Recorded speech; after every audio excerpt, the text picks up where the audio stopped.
out all the time. Give you a leadership thought from a values perspective. Right? So we do that. So I had a leader that dropped out, or whoever I was going to have speak that week. I was running the show. So I called this teaching pastor up. He's on our staff. And I said, hey, listen, I said, I got this business lunch deal, and I got the guy dropped out. And I said, you know, man, I know you can teach the phone book, you can teach anything. I said, come over and teach on, give us a leadership talk. And I actually, when I called him, I actually left a voicemail because I didn't get him. So I said, give me a call. So he calls me up and he goes, Russ? Yeah? He said, I got your message. He said, you know, I don't mind coming over and talking to that group, but I don't have a leadership talk. I don't know. I just don't have anything like that. I wouldn't know what to teach you. And I mean, I hung up the phone and I thought, I wouldn't be ugly about him or anything. I just thought, that's part of the problem. You know? That we got a pastor in a church that would say, I don't have a clue what to teach somebody about leadership. So he gave me a friend. And I love that guy. He's a good guy. He's pastoring a church. And systems provide leadership development. These two are really kind of connected. All right. Next, let me talk about this last one here. This next one. This is huge, guys. Drives fear out of the organization. Let me tell you how you know you're not in a systems-based environment. When something goes wrong in your church. I missed that last. I know that we said it's very similar to the previous one. I just missed it. Okay, hang on. I'll come back. Let me tell you how you guys know that you're not in a systems environment. Oh, so I still missed it. What is the last one? Leadership. Okay, because if I go back again, I'm going to go to this thing's super sensitive. I bet the battery's probably low. Okay, so it's a systems problem. It's my systems for fixing battery. So here's how you know that you're not in a systems environment. It's this right here. Right. So something goes wrong.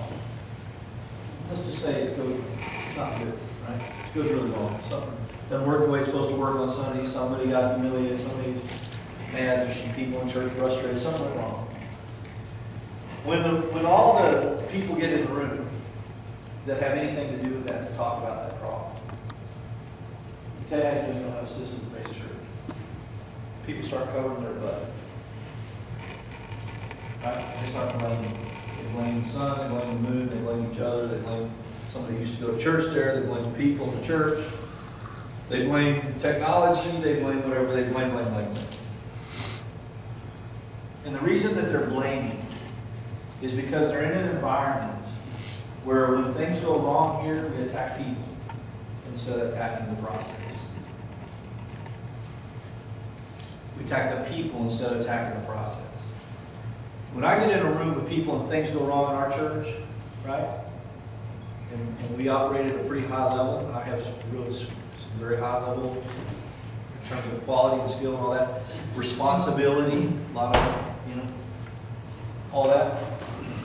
When they get in the room when my group is in the room with the big dog, if I'm the big dog, I'm going to promise you this. There's not one person in that room, after years now of leading there, that has any fear that says, I better cover my butt. We come into the room, and immediately our question is,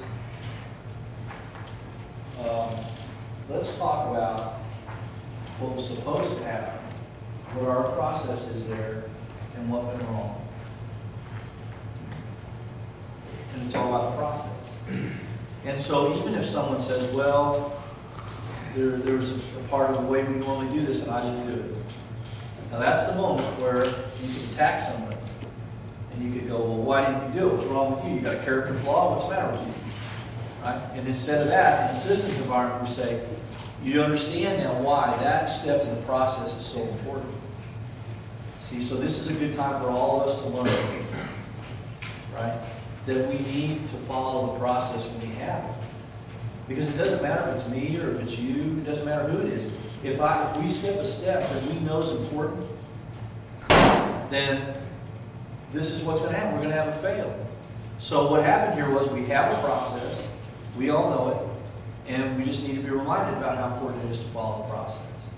Don't ding the person, don't go after them, right? Sometimes we'll say, well, we don't know. You know, it may be that we're at a place now where the way we do this now needs to change because the way we're doing it, it's not working. Okay, well, let's talk about that. Because I'm just telling you, there's a basic perspective between attacking the process, the way we do things, or attacking our people. And I listen, I told you, I'm not exaggerating, guys. I did all of this wrong. I did it the worst possible way. There's so many people before I came to this that I would apologize to. I'm hard charging, hard driving, run over you. Why, get it right, what's wrong with you. Even if I was trying to say it nice, it came out ugly. Because I basically was attacking them. And so I gave all that up. And I just said, you know what? So in order to give it up, you have to change your perspective about people. And here's what I believe. I believe every single person on my staff loves God. I believe every single person on my staff wants to do well. They mean to do well. I believe every person in my church, every lay leader, loves God and wants to serve Him and wants to live a life that has meaning. Now, I choose to have that perspective. I don't have to choose that perspective. I can choose to say, well, I know I got a bunch of rascals and I got this and I got all mired down in their motivations. Okay, so I gave that up. So once I gave that up, then I didn't feel like I had to attack people anymore. I just want to talk about the way we do this. So if we keep even having a recurring problem, I stay focused on the process. You see, it's really not about you or me. It's about the way we do this. And we need to focus on how we're doing this. And if we'll do this differently, if we'll follow these steps, if we'll fix this part of the process. And I just, over the years, keep sending a message to people. We're not going to attack people here. We're going to figure out how things work. We're going to keep modifying and changing things and making them work better. But we're not going to attack each other. And that just changes the whole environment. So let me tell you where this came from, in case you think it's just pie in the sky. So, there's a guy named Edward Deming. Any of you know Edward Deming? Any of you have any? You probably wouldn't know who Edward Deming is unless you have some business school background. So Edward Deming was a statistician. He's dead now. But he was really a genius guy that the government didn't know what to do with him. He was on their staff and they didn't know what to do with him. And Edward Deming, right after the big bomb in Japan, sometime after that, Edward Deming had these ideas about how you could, through statistics, you could determine, you could fix the environment, you could make things work better, you could improve quality by looking at certain amounts of data, right? Well, the government didn't, that sounded like gibberish to them, and they honestly wanted to figure out a way to get rid of him. So they said, look, Japan's building all these little trinkets and toys to try to rebuild their economy. It's all this little cheap stuff. That's what Japan was known for back then, right? Just junk. Have to be some of the solar guys in the room might remember that. Remember that? Junk. It's just little trinket junk stuff. Just trying to do anything to rebuild it. They sent Edward Deming over to Japan. So we'll go try your ideas over there. Let's get out of our hair. You know today that the highest award you can win, that you can earn in business in Japan is the Edward Deming Award. Edward Deming went over there and used his crazy ideas and said there are ways, if you look at certain amounts of data, if we'll look at the facts and look at data, not do knee-jerk, we'll have more of a systemic mentality about what we're doing, and all that would drive fear out of the organization, where people can feel free to say, look, the process is not working. I don't need to attack the guy next to me. Let's work on this. Let's figure out how to make this work, right? Edward Deming's a guy who single-handedly taught Japan how to rise up and kick America's butt when it came to the auto industry. In the late 1980s, Ford produced more recall cars than they produced cars. My mother got the car of her dream, a Chrysler Cordova, when I was in school. And driving down the highway, the bumper fell off. Right? So you know what they did? You know what America did? They called Edward Deming. And they said, would you please come back home and teach the auto industry what you taught there? He's the grandfather of the quality improvement in America. All the Sigma stuff and all the quality stuff and all that. Right? And you know, today it doesn't matter. I don't know if you've noticed this, but today it doesn't matter what car you buy. Have you noticed that? There are no junk cars anymore. Every car you buy now is a good car. I don't care what it is. Because the standards came up so high, and everybody had to compete at such a high level to create quality. And they all committed to these quality ideas that Edward Deming brought back to America. That America began to compete again and build quality cars. And every car, and you can't do business, you can't buy metal, you can't buy tires. The companies that all have these standards now and say, well, we're not going to sell to you if you don't have certain standards. Right, so all the car companies are building good cars. So Edward Deming's the guy who said, you got to try to figure out the organization. So let me tell you where this came from. So he comes back to America. If you don't think there's fear in your church, you're wrong. Most of you, in your leadership. So he comes back to America and he starts looking at Ford, right? The recall king. And he looks at Ford, he looks at their assembly line. And he starts to gather his data, look at information. And he comes to Ford and he says, here's the problem. The problem is that there's one guy, in our case it might be the pastor. There's only one guy who can say there's something wrong here with this car on the line and we need to stop. There's only one guy that can do that, and he's the manager. He's the head guy. He's got the red button, literally. The problem is that they're basing their output on quotas, and they're saying how many cars can we pump out every day? And then Deming says that's the wrong question. The right question is how many quality cars can we pump out every day? And he shows them statistically that even if you pump out less cars, if you pump out more quality cars, financially, over time, you'll make a ton more money than spending all the money on all the warranty and all the fixes and all the stuff you're doing. And he had to show them by the data that they'd actually be more profitable if they made less cars. Well, how are they going to do that? Everybody on the line has to get a red button. Guys, you think about organizational change. Everybody on the line, the guy putting in the glove box, if there's a screw missing or a problem, can hit the red button. He can say, stop, this is not good. Everybody on the line can do that? They said, you're insane. We'll produce one car a day. And Edward Deming said, at least it'll be a quality car. But he said, that's not what will happen. And they gave everybody a red button. And they thought they fixed it. But they didn't fix it. Because there was still fear in the system. And you know what the fear was? The manager saying, don't you touch that button. They were all afraid of the manager because he was going to keep track of how many times the guys on the line pushed the red button. And they had to change their evaluation system to say, it is not a foul to push the red button. If it's broken, stop the line. Fix it. Doesn't matter how many times it happens. You won't be penalized for it.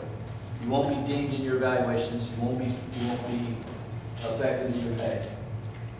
And they had to change the management perspective so that people could push the red button and not be afraid. You know, folks are afraid to push the red button in your church. They are. They're afraid to sit around the table and say, there's something wrong here. You need to fix it. And because when they do, maybe you and others react terribly badly to that. Well, what do you mean? Well, I'm not pushing that red button around here anymore because, man, the grief you get. You know, in my church, anybody can push the red button. I don't care who you are. I don't care if you are a janitor in my church. If you say, you know, I'm not sure we have the right trash cans in this building. My reaction to that is, you know what, I think you're the expert around here on trash cans. You know what I know about trash cans? Talk to me. What are you talking about? So guys, when I first made this switch, and I had to make a switch to become interested in equipping and helping other people, and I started coming to work looking at things differently, this is an honest to God story. The first day I walked through the door, and I was thinking, God, so how do I start to do this differently? How do I start to care about what other people are doing? How do I see that as a big part of my job now, not just delivering a sermon on Sunday or going to the hospital or whatever? So I walked to the door, and I literally didn't know what I was going to do. I didn't know how to do this. And I just had the ideas, the thoughts were driving my actions, right? So I walked in, and we had a fairly large building, and long hallway down this way. Here I'm going off, just like this, look down the hallway, see the janitor. I got about 5 steps past that hallway, and I backed up. And so I walked down to the janitor, and I said, the first thing he thought was something's wrong or I need something. So he turns off his vacuum. The guy was with me 13 years. Not at that point, but over time. And so he said, yeah, can I help you? What do you need to ask me? I said, well, that's not really a question. I said, I got a question. I said, what do you need? What's wrong around here? What would help you? He's like, he couldn't even understand the questions. He just kind of was like, is this a joke? What do you think? I mean, he could not really understand what I was saying. And I said, no, look, Kyle, I'm serious. I want to know, what do you need that would be helpful, or what's something that's not working well for you to help you do your job better, to be more effective at what we're asking you to do here? Is there anything that comes to mind? Now, I don't know if I can do it for you, get it for you, but I can't even pray about it if I don't know about it. I want to know. I had to push on this for a while to get him to come out with an answer. And he finally said, do you really want to know? And I said, well, yes, I do. And he said, well, this is going to sound stupid, but he said, and this was, almost 15 years ago, or right 15. So he says, well, he said, I've been reading these magazines about these vacuum cleaners you wear on your back. And first rule, don't laugh at them, right? So, which I almost did. And I said, yeah? I wasn't really expecting that, And he said, yeah. I said, I know it kind of sounds kind of dumb, but you got these vacuum cleaners you can wear on your back. And I said, well, I can see that. I said, Kyle, I mean, of all of that, I'm asking you here, what can I do for you that would help you? Is this honestly what you want to tell me? I mean, is this really that big a deal? And he goes, Russ, do you know how many stairwells are in this church? And they're all carpeted.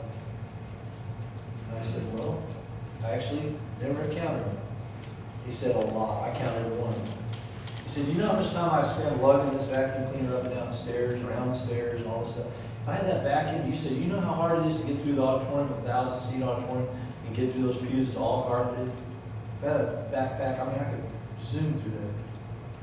He said, I think I could cut 3 or 4 hours a week, that I could be doing other stuff, fixing other repairs, doing other things. I said, wow. I said, well, how much do these things cost, Kyle? I bet they're expensive. I always try to lower expectations. So, which is good leadership practice. And very good. And so I said, well, this must be expensive. And he goes, well, they're about $300, which I knew at the time was nothing, even back then.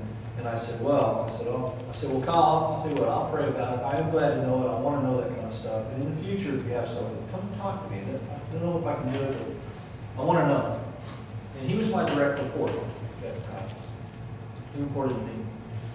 So the next day we had a finance, just turned out we had a finance committee meeting, and I told the finance team what I just told you. And I said, guys, can we get $300 and let this guy buy? And somebody said, well, let him buy 2. I don't know, 2 is going to help. There's only one in. So they was like, yeah, get him back. So I was, the next day, you know what I was like? I was like a kid at Christmas. Right? I'm going to my clothing room, telling him about a backpack. So I tracked him down, man. I used somewhere to go. I chased him down. And I tried to not look over exuberant and say, hey, Kyle. I said, you know that thing you were telling me about the other day? So, well, we had a finance meeting, and then so we found some money, and our team really wants you to have that. So I want you to go ahead and buy that backpack. You would have thought, I just gave him $1 million, or you just heard something incredible new. Just really? And let me tell you what that really was about. That really was not, really I'm going to get a backpack. It really was, you really cared about this enough to ask me. You really cared about it enough to actually go do something about it. You really wanted to know what will help me be more effective and to solve a problem. Instead of asking me why it's taking me so long to do this, why is it taking me so long to do that, attacking me, you really cared about the process and what would help me. And you just assumed that I wanted to do well. That's what all that book was about. And guys, that was the metaphor, that day was a metaphor. That was the basis upon which I've led for the last 15 years. Is I want every person on our team to know I care about what you're doing. I want to understand your process as much as I can. If I'm not an expert, I'm not an expert on almost everything. I'm not an expert on children. I'm not an expert on youth. I'm not an expert on small groups. I'm not an expert on hardly anything. But I can, because of my position, I can put out the effort. I have the ability to help them find an expert and get the help, or take them to the help, or bring the help in, or pay for a conference. As long, and I'm all about the conference thing and sending people places. But let me tell you a little trick. So sometimes I do that by saying, if you'll find a place you want to go for training, I will help find the money to get you there, right? And so then we said that here's the only thing you have to do. You have to come back and you have to give me a report on what you learned, and I want to know the 3 or 4 things that you think are applicable here. Not the 20 things, but 3 or 4 things you think are really, truly applicable here that you're going to work in your job. And I want you to tell me that. So if you'll come back and give me accountability, I'll help you get there. So sometimes it's leadership training that I can provide, or I can provide, these days we even have an online coaching center. You guys can have all your leaders on the online coaching center using this thing and learning some of this kind of stuff. But that's a big shift, guys. And I'm telling you, to me, this is all what Ephesians 4:11 is about. And it's about creating an environment where there's no fear, where there's no barriers. You know the only reason that there's barriers, guys, where the kind of the silo mentality is because people don't really see themselves connected to anybody. I don't care what the children's ministry is doing. I'm in the youth ministry. I mean, yeah, I'll sit there and I'll, listen to pray, but we're not connected. No, everything in the church is connected. When you have a system, we're talking about systems here. When you have a systems mentality, my ministry is connected. Mine affects yours. I may not even understand quite yet how it affects yours, but what I do affects you. The preaching schedule affects the children's area. The children's area affects the youth ministry's plan for camp. The youth being gone to camp affects whether they're going to be available for Vacation Bible School. You know what I'm saying? Everybody affects everybody here. And we have to have that kind of shared systems mentality, right? We're a system. You call it a family, you call it whatever you want, but we're connected, right? And so it reduces barriers, saying, I don't really care, you get your stuff, I'll get my stuff. It encourages learning, and systems improve reality-driven decision-making. This is one of my favorite deals. Edward Deming, who used to say, one of his favorite sayings, which has become one of my favorite sayings, is, in God we trust, all others must use data. So in God we trust, all others must use data. And let me tell you why that hit me so hard when I heard that. Because I sat in 1,000 meetings prior to that, trying to solve problems that we had no real information in front of us on. Well, it's church work. Whoever told me to do that? Right? Nobody ever told me to do that. In church work, we just share our hearts and our feelings, and we talk about what's happening. No, I want to know numbers. I want to know how many people are we talking. We're going to change the whole schedule for 3 people? How many people are we talking about here? What days does it happen? Whatever data we can get, let's get that data. It doesn't mean we can't talk about it first. I'd rather get data when we're talking about it. But a lot of times we'll get into meetings and I'll realize nobody has any data. And so I'll say, well, listen, okay, so right now we can have the high-level discussion, but we can't make a decision here because we don't have any information in us. So guys, what I want is I'd like for you and you go get whatever data you can get on this so that we're not making decisions that we think are good and make no sense at all, right? So I had a friend of mine who said to me, I was coaching, and it was a guy was coaching, and he said to me, he was having a problem with it. He was really frustrated, angry, very angry, about the fact that a number of people that signed up for the membership class who actually showed up for the membership class, right? So he was bothered about his attrition rate. So you've got the sign-ups, people say they're going to come to the class, doesn't matter what the class is, and then people don't show up. You guys have any of those problems? Right? So he's really mad about it. Why do people, they sign up, they're uncommitted, they're godless, I said, well, wait a minute. I said, and something just kind of, the hair stood up on the back of my neck and he kind of started railing like that. And I said, tell me what you really think is going on. He goes, I know exactly what's going on. And I said, well, tell me. He said, I know exactly what's going on. People hate God. They do that. They hate God. And what was the other deal? Well, number one, they hate God, and they're uncommitted. They're not willing to commit. They're uncommitted or something like that. And I said, okay, well, wait a minute. I said, can we just talk through this a minute? I said, first of all, you're not that far in geography from where I am. Now, we have an attrition rate from people signing up for things and showing them that we have an attrition rate. In fact, we keep up with it. We know, and so we know kind of what is a normal, acceptable attrition rate. When the attrition rate starts going like this, we have a meeting, we go, what's going on? What can we do different? Maybe the process needs to be changed. Let's talk about what's going on. Or is there something we're not doing that we used to do, but something's going on? Because the normal attrition rate just dealing with humans is X, but we're seeing this thing. So I said, I get attrition rates, you know. But so I don't think we're that far away in geography, so I don't think there's that much difference in the people we're trying to reach. And he said, well, I do. I just think they hate God. And I said, well, so I finally pushed back and I said, look, I said, I'm going to tell you something. I want you to think realistically, first of all. In his case, we're talking about membership class. Do you really believe people that hate God, right, that they get up on Sunday morning, they go, I hate God, but I'm going to get up and go to church with my family. Get up, get dressed, I don't normally do this, and I'm going to come to church. Not only am I going to do it, but we know most people don't sign up for membership on the first day they come. So in fact, I hate God, but I'm going to keep coming for a while. And then I hate God so much, even though I hate God, I'm going to sign up for a membership class. Right? So let me tell you something. People that hate baseball do not buy tickets for baseball.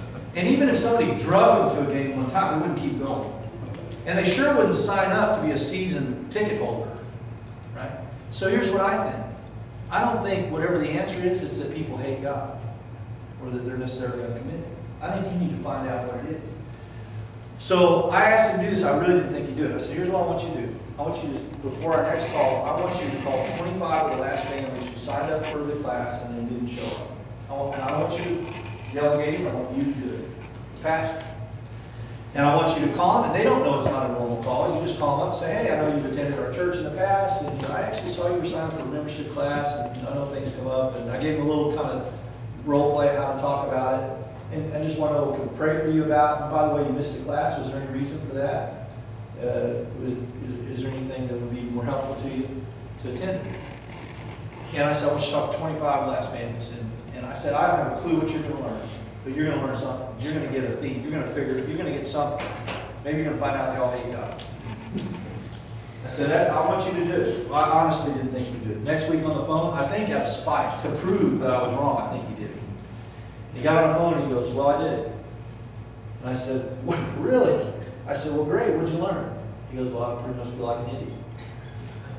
Well, he said, I figured out they didn't hate God. There's some really great people out there. And he said, I said, well, what'd you find out? He said, we pretty much put that class on the worst possible night of any week in our town that you could put anything.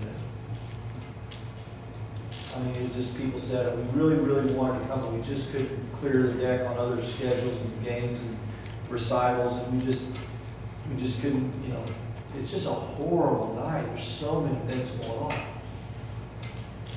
Okay, so I said, well, so here's what I want you to do. I don't care who these 25 people are. I want you to ask 25 people in church. They can be faithful. Just anybody you run into. Say, if we were going to have a meeting on a certain night of the week, once a month, what night of the week would be the absolute best time that would be set, that you'd have the best chance to come to it? And ask and see if you get what kind of feedback you get. Just got back on the phone next week and he did it. And he said, found out what the best night of the week is, there's no question about it, and we're moving our membership class to that night. So they moved the membership class. They had those God haters that were signing up.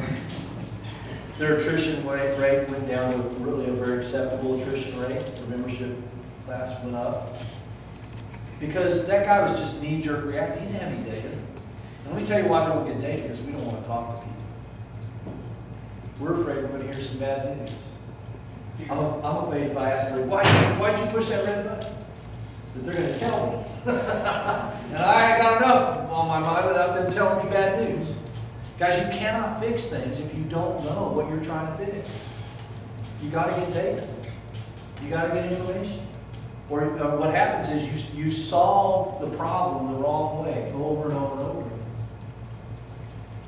When you got a crowd like this, there's probably some grabbing onto this and thinking, great, I get to use data, I love doing that. Then you got some personalities that just love people and don't want to deal with that. So how can you communicate that in a way that would attract different personalities that we sometimes deal with here? Well, I think, I think that, look, if you don't have to do everything yourself. So if you need data and you don't want to ask people, you could ask some other people to get data. Most of the data I get anymore, I get from other people. So I ask people who are in that area, would you please ask or get this data or ask this information? So if you have a personality issue. But some of it, to be honest with you, some of it's just really, even personality or not, is good for us to do. We need to talk to people. And what we need to do is try to work on the issue of saying, look, I need accurate information so that I can actually fix something. So yeah, this is not going to sound good and it's not going to make me feel good that I hear this, but at least we'll have real information that we can do something about. And so I think as leaders, guys, let me give you my definition of leaders. You may want to write this down. Leaders lead. And so I think, what the Bible says when it talks about the gift of leadership, really Scripture says that we should lead with all diligence. If we're a leader, we should lead. Well, I can put it this, for God's sake, lead. And so we just need to suck it up a little bit. Guys, we're not infants, we're leaders. And if you're going to stand in the well, if you're going to stand in the place, and I'm going to be the pastor of this church, personality issues aside, I got to lead. I got to lead. I got to find a way to lead. I got to lead through other people. I need to get information. But I can't be afraid that I'm going to hear something wrong. I'm sure Moses probably didn't like hearing what he did. If you look at his reaction to Jethro, he was a little confused. I know it hurt his feelings. I know Jethro, if I was Jethro, I don't know if I'd want to say anything to Moses. He's got a big stick. He's done some, I don't know what he's going to do to me, turn me into a frog. But, leaders lead. And I'm a person who, I remember back when I was starting down these roads, I'm really glad you asked that question because you get down the road. I'm so much on the other side of it now, I've almost forgotten how some of that feels. I was terrified of all that stuff. I hated hearing bad news. I don't want anybody to tell me something I didn't want to hear. And I discounted people a lot. What do they know? I remember God teaching me a lot about that in those days. And I was telling God, I'm open to learn, God. I'm willing to hear. I'm going to quit being defensive about information that I hear. I can't solve problems if I don't know it. And I remember right around that time, this little old lady came up to the church and she read me the right after. She didn't read me the right after, but she gave me some advice. She goes, Pastor, I know, you're young and I'm old. And the whole time I'm standing there, and I'm in this period where I'm trying to really say, God, I want to be teachable, I want to learn, even from a little old lady that doesn't know what she's talking about. And I remember that I listened to the little old lady, and I realized after the fact that she was exactly right. And there was a time when I would have never listened to her. I would have said, you nice little old blue-haired lady, go back to your seat and leave me alone. And I remember I cycled back around to her after a while. And I said to her, I said, you remember that time you came and gave me that little talk or something? I didn't do quite everything you were talking about, but I did take your advice about something I thought was very insightful. I appreciate you giving me that. And so I think some of that fear factor stuff or whatever is just pride. I just don't want to hear it. I don't. If it's truly, if you're super introverted, then I think it's something you have to deal with. And you still have to lead. You can't say, well, I'm introverted or I'm shy, so I don't want to engage this stuff. Mostly, I think you just don't want to hear it. So, look, nobody ever said leadership was easy, guys. I'm not trying to give you three points in a poem and say this stuff's easy. Right? But it's a good question. I don't really have a better answer than that. I really think we live in a time where we need leaders to lead. We really do. We need people to step up. And I think people are dying for us to lead. I mean us, I mean the guys in this room, me, you. I think they're dying for us to lead. I think people love to follow a good leader, or somebody that's trying, even if it's not perfect. I know a lot of leaders will come and tell me in the process, you know, I got guys coming and going, well, Pastor, I know this is, you know, things aren't going quite great for you right now, but I appreciate what you're doing. I appreciate the fact you're trying to lead us. You know, they sense it, they can feel it, they see it. You know, we don't lead perfect. Guys, I want to get you out of this mode, which some of you are, you know, on a regular basis. Now, the guy's not out fishing. That's a leadership concept, right? He's doing it all by himself. We'd rather get you into this mode right here, where you're working on a team. That's where you'd like to be, right? It's a lot more synergy. You can cover a lot more ground, move a lot faster, be a lot more effective that way. Okay, so I'm going to show you the parable of Bob. It's a video, and then we're going to stop at 12:30, right? Okay, so if you want to escape to a 5-minute bathroom break, it'll probably take that much time to transition here. But come right back.